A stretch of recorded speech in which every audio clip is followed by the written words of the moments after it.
ప్రముఖ టెక్ దిగ్గజం మైక్రోసాఫ్ట్ భారత్లో భారీ పెట్టుబడి పెట్టనుంది.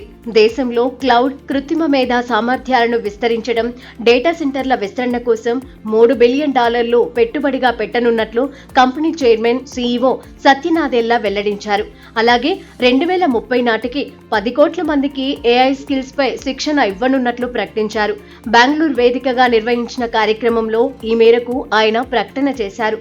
ప్రస్తుతం భారత్ పర్యటనలో ఉన్న సత్యనాదెల్లా ప్రధాని మోదీతో భేటీ అయ్యారు. ఏఐ విషయంలో భారత్ను ఉన్నత స్థానంలో నిలిపేందుకు తన వంతు కృషి చేస్తానని హామీ ఇచ్చారు. ఈ క్రమంలో బెంగళూరులో జరిగిన ఈవెంట్లో పెట్టుబడులపై ప్రకటన చేశారు.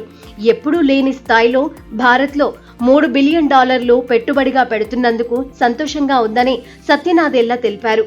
ఈ పెట్టుబడి భారత్లో ఏఐ ఆవిష్కరణలకు ఊతమిస్తుందని తెలిపారు. 2047 నాటికి అభివృద్ధి దేశంగా నిలపాలన్న ప్రధాని మోదీ ఆలోచనల్లో కీలక భూమిక పోషిస్తుందన్నారు.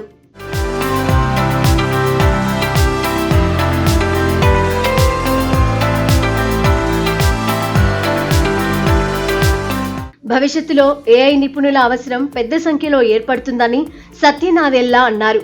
కొత్త నైపుణ్యాలు నేర్చుకోవడంలో భారతీయ నిపుణులు ముందు వరుసలో ఉంటారని కొనియాడారు.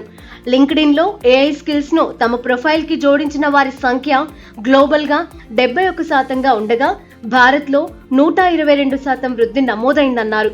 అందుకే 2025 నాటికి 2 మిలియన్ల మందిని ఏఐ నిపుణులుగా తీర్చిదిద్దే ఉద్దేశంతో గతంలో అడ్వాంటేజ్ ఇండియా కార్యక్రమాన్ని ప్రారంభించామన్నారు.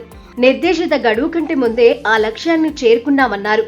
అదే కార్యక్రమం కింద 2030 నాటికి 10 మిలియన్ల మందికి ఏఐ స్కిల్స్ అందించాలని లక్ష్యంగా పెట్టుకున్నట్లు సత్యనాదెల్లా తెలిపారు.